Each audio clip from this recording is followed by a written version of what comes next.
ছোট্ট একটি গ্রামে রামু নামে এক কৃষক থাকত। সে খুবই সরল সাদাসিধের একজন মানুষ ছিল। সে অন্যের ভালো হওয়া, অন্যের ভালো থাকাকে বেশি বিশ্বাস করত। একদিন রমেশ চাষের সমস্ত কাজবাজ সেরে সবে বাড়ি ফিরেছে।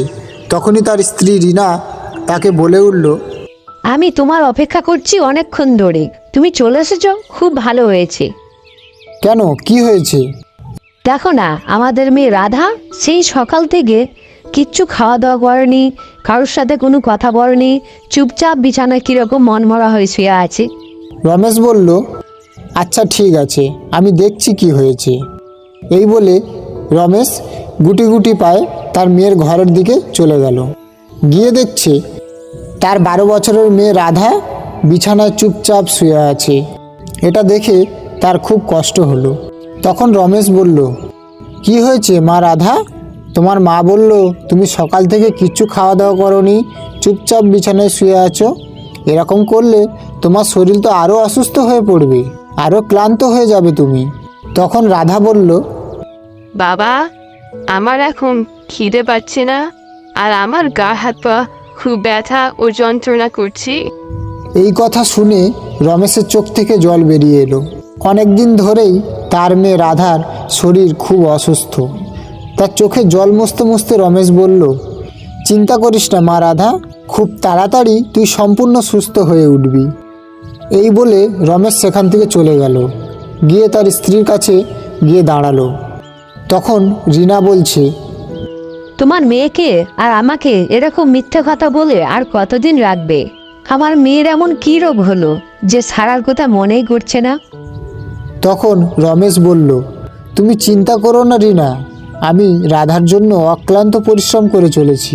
আমার চাষের জমিতে সবচেয়ে বেশি ধান হয়েছে।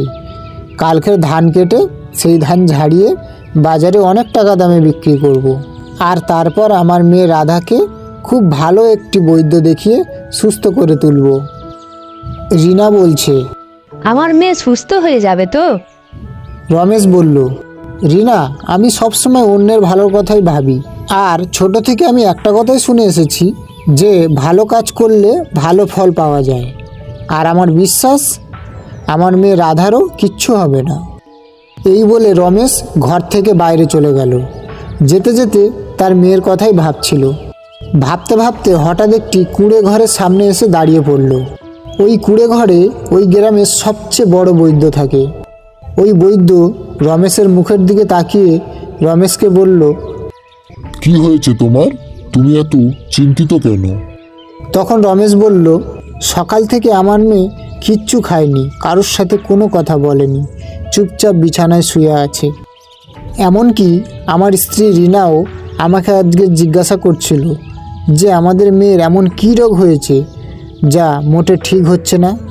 এই বলে রমেশ কাঁদতে কাঁদতে আবারও বলল, আমি আমার স্ত্রীকে আর বেশি দিন মিথ্যে কথা বলে রাখতে পারবো না।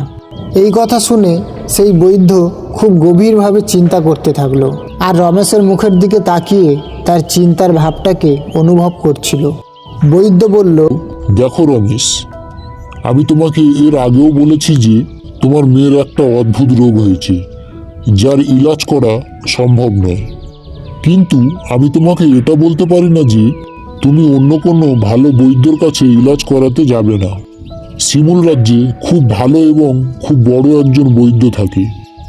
উনি আমার গুরুজি হন। তুমি একবার গিয়ে ওনার সাথে কথা বলতে পারো, কিন্তু ওখানে যাওয়ার আগে তোমার টাকা পয়সা জোগাড় করে নিতে হবে। তখন রমেশ বলল, কালকে আমার চাষের সমস্ত ধান বিক্রি করে আসব, আর সব টাকা এক জায়গায় করে আমার মেয়ে রাধাকে ওই বৈদ্যর কাছে নিয়ে যাব। আমার বিশ্বাস যে আমার মেয়ে রাধা অবশ্যই ঠিক হয়ে যাবে। বৈদ্য বলল, ঈশ্বরের কৃপায় যেন তাই হয়। বৈদ্যর কথা শুনে রমেশ তার ঘরে চলে গেল। পরের দিন সকালবেলা যখন রমেশ তার চাষের ধান কাটতে যাবে, তখন হঠাৎ গ্রামের প্রধান রমেশের কাছে ছুটতে ছুটতে এলো। এসে বলছে, রমেশ, যা খবর নিয়ে এসেছি তা শুনলে তুমি খুবই দুঃখ পাবে। রমেশ তখন বলছে, কি হয়েছে বলুন। তখন প্রধান বলল, কাল রাতে আগুন লেগে তোমার চাষের সমস্ত ধান পুড়ে ছাই হয়ে গেছে। প্রধানের কথা শুনে রমেশ ছুটতে ছুটতে তার চাষের জমিতে গিয়ে পৌঁছালো। গিয়ে দেখলো সত্যি সত্যি তার চাষের জমির সমস্ত ধান পুড়ে ছাই হয়ে গেছে। তখন সে খুব জোরে জোরে কান্না করতে লাগলো। তখন ওখানে প্রধান গিয়ে পৌঁছালো। প্রধানকে দেখে রমেশ কাঁদতে কাঁদতে বলল, এখন আমি কি করব প্রধানজি? ভেবেছিলাম আমার চাষে সমস্ত ধান বেচে আমার মেয়ে রাধার চিকিৎসা করব, সে খুবই অসুস্থ। তখন প্রধানজি বলল, কিছু বুঝতে পারছি না রমেশ, তোমার চাষের জমিতে আগুন কি করে লাগলো? তুমি জানো না প্রধান সাহেব, আগুন আমার চাষের জমিতে লাগেনি, লেগেছে আমার পরিশ্রম করা সাফল্যের ওপর। এখন তো আমার পরিবার না খেতে পেয়ে মারা যাবে। এখন আমি কি করব কিচ্ছু বুঝতে পারছি না। প্রধান বলল, আমি জানি তোমার মেয়ে রাধা রোগে আক্রান্ত হয়ে খুব কষ্ট পাচ্ছে, কিন্তু তুমি চিন্তা করো না। তুমি যদি চাও তাহলে আমি তোমাকে জমিদারের থেকে কিছু টাকা ধার করিয়ে দিতে পারি। এই কথা শুনে রমেশ তার নিজের চোখের জল মুছতে মুছতে বলল, প্রধানজি, আমি আপনার এই উপকার জীবনে কখনো ভুলবো না। আমার মেয়ের চিকিৎসাটা খুবই দরকার। প্রধান বলছে, তাহলে চলো আমার সাথে। প্রধান রমেশকে সাথে করে জমিদারের বাড়ি নিয়ে গেল। জমিদারকে সমস্ত ঘটনা খুলে বলল। তখন জমিদার বলল, বেচারি এই চাষির খুবই খারাপ অবস্থা, মাথায় বর্জ্যপাত ফোড়ার মতো। ঠিক আছে, আমি তোমাকে টাকা দিতে রাজি আছি, কিন্তু কিছুদিন পর আমার মেয়ে পূর্বের বিয়ে, তখন সুদ সমেত সমস্ত টাকা ফেরত দিতে হবে। রমেশ বলল, ঠিক আছে জমিদার সাহেব, আমি রাজি আছি। আপনি আমাকে যা টাকা দেবেন আমি পুনরায় চাষ করার জন্য ধান কিনব আর আমার মেয়ের চিকিৎসা করব। জমিদার একটি টাকার পুডলি নিয়ে রমেশকে দিল। রমেশ সেই পুডলি নিয়ে ঘরে ফিরে এলো আর ঘরে এসে তার স্ত্রী রিনাকে সমস্ত কিছু খুলে বলতে লাগলো। জমিদার তো খুবই ভালো মানুষ, উনি যদি আমাকে টাকা না দিতেন তাহলে তো আমরা পথে বসে যেতাম। আমি তো সম্পূর্ণ ভেঙে পড়েছিলাম। তুমি ঠিক বলেছ, এখন আমার মেয়ে রাধার চিকিৎসা করতে কোনো দেরি করলে হবে না। তারপর রমেশ, তার পত্নী আর তাদের মেয়ে শিমুল রাজ্যে ওই বেদের কাছে চলে গেলেন। ওই বুড়ো বেদ রাধাকে ভালো করে দেখার পর রমেশকে বলল, ক্ষমা করো আমাকে রমেশ, তোমার মেয়ের চিকিৎসা করা অসম্ভব। এটা শুনে রমেশ আর তার পত্নী অবাক হয়ে গেলেন। রমেশ বলল, আপনি কি বলছেন? আমরা তো অনেক আশা করে আপনার কাছে এসেছি। বৈদ্য বলল, রমেশ, কিছু রোগ এমনও হয় যার চিকিৎসা করা অসম্ভব। তোমার মেয়েরও ঠিক এমন একটা রোগ হয়েছে যার চিকিৎসা করা সম্ভব নয়। তুমি তোমার মেয়েকে নিয়ে ফিরে যেতে পারো। এই কথা শুনে রমেশ আর তার পত্নী রিনা আর তাদের মেয়ে রাধা ফের গ্রামে ফিরে এলেন। ঘরে এসে রিনা রমেশকে কাঁদতে কাঁদতে বলল, আমাদের মেয়ে রাধা কোনোদিন কি আর সুস্থ হবে না? বিশ্বাস হারিও না, আমার মন বলছে আমাদের মেয়ে রাধা অবশ্যই সুস্থ হয়ে উঠবে। পরের দিন রমেশ তার চাষের জমিতে আবারও যেতে লাগলো। তখন হঠাৎ জমিদার মশাই ও তার সাথী ভম্বল দুজনেই এসে সামনে দাঁড়ালো। জমিদার মশাই বলল, রমেশ, আমার সুদ সমেত সমস্ত টাকা এখনই আপনাকে ফেরত দিতে হবে। জমিদারের কথা শুনে রমেশ অবাক হয়ে গেল। রমেশ বলে উঠল, এটা আপনি কি কথা বলছেন জমিদার সাহেব? দুদিন আগেই তো আমি আপনার কাছ থেকে টাকা নিলাম, এত তাড়াতাড়ি সুদ সমেত সমস্ত টাকা আমি আপনাকে কিভাবে ফেরত দেব? রমেশের এই কথা শুনে জমিদারের সাথী ভম্বল হাসতে হাসতে বলে উঠল, তুমি বোকা রমেশ, তুমি বোকা। তুমি এটাও বুঝতে পারলে না যে তোমার চাষের জমিতে আগুন কি করে লাগলো? রমেশ বলল, আমি তোমার কথা কিচ্ছু বুঝতে পারছি না। জমিদার বলল, এই কথার মানে আমি আপনাকে বোঝাচ্ছি। রমেশ, কথাটা হচ্ছে কি, আমার নজর তোমার চাষের জমির উপরে অনেক দিন আগে থেকেই ছিল। আমি তোমার চাষের জমিতে আগুন লাগিয়ে দিয়েছিলাম। জমিদারের কথা শুনে রমেশ খুবই অবাক হয়ে গেলেন। জমিদার আবারও বলতে লাগলো, যে আমি জানি তোমার মেয়ে খুব অসুস্থ এবং তার চিকিৎসা করা খুবই দরকার। আর আমি এটাও জানতাম যে তুমি এই গ্রামে ঘুরে ফিরে শেষ বিষ কাটার জন্য আমার কাছেই আসবে। আর আমার ভাগ্য তো দেখো, প্রধান সাহেব নিজেই তোমাকে আমার কাছে নিয়ে এসেছিল। রমেশ বলল, এটা তো ঠিক নয়, এটা তো অন্যায় কাজ। কখনো কারো দুঃখের সময় নিজের স্বার্থ পূরণ করা উচিত নয়। জমিদার বলল, এই কথা শুধু শুনতেই ভালো লাগে। রমেশ, ইচ্ছে ভালো তুমি এখান থেকে ভালোভাবে চলে যাও, না হলে আমাকে তোমাকে হাত ধাক্কা দিয়ে বার করে দিতে হবে। আজ থেকে এটা আমার জমি, কারণ আমি জানি আমার কাছ থেকে যে টাকা তুমি নিয়েছো সেই টাকা সুদ সমেত এই জন্মে কেন আগামী 7 জন্ম তুমি তা ফেরত দিতে পারবে না। তখন রমেশ বুঝতে পারল যে জমিদার সাহেব তার জমি কবজা করার জন্যই এই সমস্ত কাজ করেছে। তখন রমেশ সম্পূর্ণ নিরাশ হয়ে কাঁদতে কাঁদতে নিজের ঘরের দিকে যেতে লাগলো। কিছু দূর যাওয়ার পর একটা গাছের তলায় বসে খুব জোরে জোরে কান্না করতে লাগলো। রমেশ এটা জানতো না যে ও যে গাছের তলায় বসে কান্না করছে ওই গাছের পেছনেই একটা সাধু থাকে। রমেশের কান্নার আওয়াজ শুনে সেই সাধু হঠাৎ চমকে উঠল। ওই সাধু রমেশের কাছে এসে রমেশকে বলল, কি হয়েছে, তুমি কাঁদছো কেন? রমেশ কাঁদতে কাঁদতে সেই সাধুকে সমস্ত ঘটনা খুলে বলল। সমস্ত কথা শোনার পর সাধু বলল, তোমার সাথে খুব খারাপ হয়েছে, তোমার এখন খুব খারাপ অবস্থা। আর তোমার যদি এত দুরবস্থা না হতো তাহলে আমি তোমাকে একটা রহস্যের কথা বলতামই না। তখন রমেশ বলল, কি রহস্যের কথা বলুন মহারাজ। সাধু বলল, এ এমন এক রহস্য যার দ্বারা তোমার মেয়ের রোগেরও চিকিৎসা হয়ে যাবে আর তুমিও অনেক ধনবান হয়ে উঠবে। সাধুর এই কথা শুনে রমেশ চমকে উঠে বলল, সাধু মহারাজ, আমি শুধু এটাই চাই যে আমার মেয়ে রাধা সুস্থ হয়ে যাক। টাকা পয়সা কি হবে, টাকা পয়সা তো আসবে আবার চলে যাবে, আমি পরে পরিশ্রম করে আবার টাকা কামিয়ে নিতে পারবো। তখন সাধু মহারাজ বলল, রমেশ, তোমার এই কথা শুনে আমি খুব সন্তুষ্ট হলাম। এবার আমার কথা মন দিয়ে শোনো। এখান থেকে অনেক দূরে খুব ঘন আর খুব ভয়ানক একটি জঙ্গল আছে। লোকে বলে যে ওই ঘন জঙ্গলের ভিতরে খুব সুন্দর একটি জলাশয় আছে, আর ওই জলাশয়ের ধারে এক জাদু ফুল ফোটে। আর ওই ফুল কেবল ওই মানুষই পেতে পারে যার মনে লোভ হিংসা নেই, মন পবিত্র, আর যার মনে অন্যের প্রতি ভালোবাসা ও ভক্তি শ্রদ্ধা আছে। শুধু সেই মানুষই ওই ফুল তুলে আনতে পারে। আর ওই ফুল যখন তুমি তোমার মেয়ের শরীরে স্পর্শ করবে তখন তোমার মেয়ে সম্পূর্ণ সুস্থ হয়ে যাবে। আর ওই জাদু ফুলকে তুমি একবারে যত টাকা পয়সা চাও না কেন সব তুমি পেয়ে যাবে। আর তারপরেই ওই ফুলটি উধাও হয়ে যাবে। কিন্তু ওই ফুলের কাছে যাওয়া এত সহজ নয়, খুব কঠিন ও অসম্ভবজনক কাজ। সাধুর কথা শুনে রমেশ খুব আত্মবিশ্বাস নিয়ে বলল, আমার মেয়েকে সুস্থ করার জন্য আমার জীবনে যত দুঃখ কষ্ট আসুক না কেন আমি সব কিছুর সম্মুখীন হওয়ার জন্য রাজি আছি। সাধু বলল, তাহলে আর দেরি করো না, এখান থেকে ডান দিকে ঘুরে ওই রাস্তা ধরে চলতে থাকো। তারপর রমেশ ডান দিকে রাস্তা ধরে সকাল থেকে সন্ধে সেই রাস্তায় চলতেই থাকলো। যেতে যেতে রমেশ খুব ক্লান্ত হয়ে পড়েছিল। তখন একটি গাছের নিচে বিশ্রাম করার জন্য বসে পড়ল।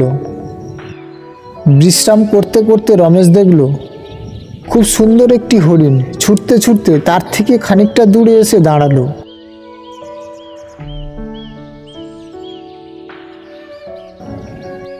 আবার এও দেখল যে এক ঝোপ থেকে একটি সিংহ বেরিয়ে আসছে সেই হরিণকে ধরার জন্য।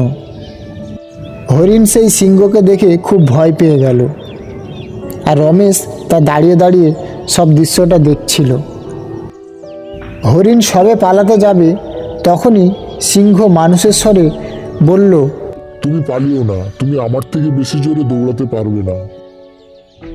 তখন হরিণও মানুষের স্বরে বলে উঠল, আমাকে যেতে দাও। তখন সিংহ বলছে, না, আমার খুব জোরে খিদে পেয়েছে। তখন হরিণ রমেশের দিকে তাকিয়ে বলল, তুমি তো মানুষ, তুমি কি আমার প্রাণ বাঁচাতে পারবে এই সিংহের হাত থেকে? এই কথা শুনে রমেশের মন অনেক দয়া হলো আর বলল, তুমি তো হরিণ, তুমি মানুষের আওয়াজে কিভাবে কথা বলছো? আমি এক মায়াবী হরিণ। তখন রমেশ বলল, তুমি যে গেলে মায়াবী হরিণ তাহলে ওই সিংহটাও মায়াবী হবে, তাহলে তুমি ওকে ছেড়ে দাও। সিংহ বলল, আমি ওকে একটা শর্তে ছাড়তে পারি। রমেশ বলল, কি শর্ত? সিংহটা বলল, এর বদলে আমি তোমাকে খাবো। তুমি কি রাজি আছো? রমেশ এই কথা শুনে খুব চিন্তায় পড়ে গেল। আমি এক জাদু ফুলের খোঁজে বেরিয়েছি, আর ওই ফুলের দ্বারা আমার মেয়ে সুস্থ হয়ে যাবে। আমাকে একটুখানি সময় দাও, আমাকে ওই ফুলটা ঘরে নিয়ে যেতে হবে। যখন আমার মেয়ে ঠিক হয়ে যাবে তখন আমি এখানে চলে আসব। সিংহ বলল, না, তোমার যদি এই হরিণের প্রাণ বাঁচাতে হয় তাহলে এখনই তোমাকে সিদ্ধান্ত নিতে হবে। হরিণ তখন খুব দুঃখের সাথে বলল, আমার মা আমার চিন্তা করছে, আমার অপেক্ষা করছে। আমি যদি সময় মতো ঘরে না পৌঁছাই তাহলে আমার মা খুব চিন্তা করবে, খুব কান্নাকাটি করবে। আর যদি এটা জানতে পারে যে কোনো সিংহ আমায় খেয়ে নিয়েছে তাহলে আমার মা বেঁচে থাকতেও মরে যাবে। এই কথা শুনে রমেশ বলল, ঠিক আছে, তুমি হরিণকে যেতে দাও, আমাকে খেতে পারো। আমি শুনেছি ভালো করলে ভালো হয়। আমি যদি এই হরিণকে এখন যেতে দিই তাহলে একসময় না একসময় আমারও ভালো হবে। এই কথা শুনে তখনই সেই হরিণটা সেখান থেকে উধাও হয়ে যায়। তখন সিংহটাও নিজের রূপ পরিবর্তন করে এক সুন্দর কন্যা রূপে চলে আসে। এটা দেখেই রমেশ আশ্চর্য হয়ে গেলেন। সেই সুন্দর মেয়েটি রমেশের দিকে তাকিয়ে বলল, আমি এই বনের দেবী। ওই জাদু ফুলের জন্য যে মানুষ আসে আমি তার এইভাবেই পরীক্ষা নিয়ে থাকি। কিন্তু তুমিই প্রথম মানুষ যে এই পরীক্ষায় পাশ করেছো। এখন তুমি তোমার চোখ বন্ধ করো, আর কিছু সময় পর যখন তুমি তোমার চোখ খুলবে দেখবে তুমি এক সুন্দর জলাশয়ের সামনে দাঁড়িয়ে আছো। ওই জাদু ফুল ওই জলাশয়ের ধারেই ফুটে আছে, আর ওই ফুলটা তোলার পরে তুমি তোমার চোখ পুনরায় আবার বন্ধ করবে। আবার কিছু সময় যখন পরে খুলবে তখন দেখবে তুমি তোমার গ্রামে পৌঁছে গেছো। একথা শুনেই রমেশ তার নিজের চোখ বন্ধ করে নিল। আর কিছুক্ষণ পর যখন নিজের চোখ খুলল দেখলো সে এক সুন্দর জলাশয়ের সামনে দাঁড়িয়ে আছে, আর তার পাশেই একটি সুন্দর ফুল ফুটে আছে। সে এটাই ভাবলো যে এটাই সেই জাদু ফুল, যার দ্বারা ওনার মেয়ে রাধা সুস্থ হয়ে যাবে। তখনই সে ফুলটা সেখান থেকে তুলল, আবার পুনরায় তার চোখ বন্ধ করে নিল। কিছু সময় পর যখন আবার চোখ খুলল দেখলো সে তার গ্রামের মধ্যেই আছে। সেখান থেকে ছুটে ছুটে সে তার ঘরে পৌঁছে গেল। গিয়েই দেখে জমিদার মশাই আগের থেকেই তার ঘরে উপস্থিত ছিলেন। জমিদার মশাই কাঁদতে কাঁদতে রমেশকে বলল, আমায় ক্ষমা করে দাও রমেশ, আমায় ক্ষমা করে দাও। আমি আমার কুকর্মের ফল পেয়ে গেছি। কাল রাত থেকে আমার মেয়ে খুব খারাপ একটি রোগে আক্রান্ত হয়ে পড়েছে। আমি অনেক বৈদ্য দেখিয়েছি কিন্তু কোনো লাভ হয়নি। সব বৈদ্য বলছে যে ওনাকে বাঁচানো সম্ভব নয়। এখন তো আবার একজন না দুজনকে নিয়ে বেশি চিন্তা হচ্ছে, কারণ মেয়ের সাথে মেয়ের মাও খুবই দুর্বল হয়ে পড়েছে। তখন রমেশ বলল, আমার হাতে এই ফুলটা দেখো, এটা একটা জাদু ফুল। এই ফুলটি যদি তোমার মেয়ের শরীরে স্পর্শ করো তাহলে তোমার মেয়ে সম্পূর্ণ সুস্থ হয়ে যাবে, একদম ঠিক হয়ে যাবে। আমি এই ফুলটাকে ওই ঘন জঙ্গল থেকে আমার মেয়ে রাধাকে সুস্থ করার জন্য তুলে এনেছি। তাহলে তো তোমার মেয়েকে সুস্থ করাই তোমার কাজ। রমেশ বলল, আমি তোমার কষ্ট আর দেখতে পাচ্ছি না। তখনই হঠাৎ সেই ফুলটা রমেশের হাত থেকে উধাও হয়ে গেল, আর খুব সুন্দর দেখতে একটি মানুষ উপস্থিত হলো। সেই সুন্দর মানুষটি রমেশের দিকে তাকিয়ে বলছে, রমেশ, সত্যি তুমি খুব ভালো মানুষ। তোমার জন্যই আজকে আমি অভিশাপ থেকে মুক্ত হলাম।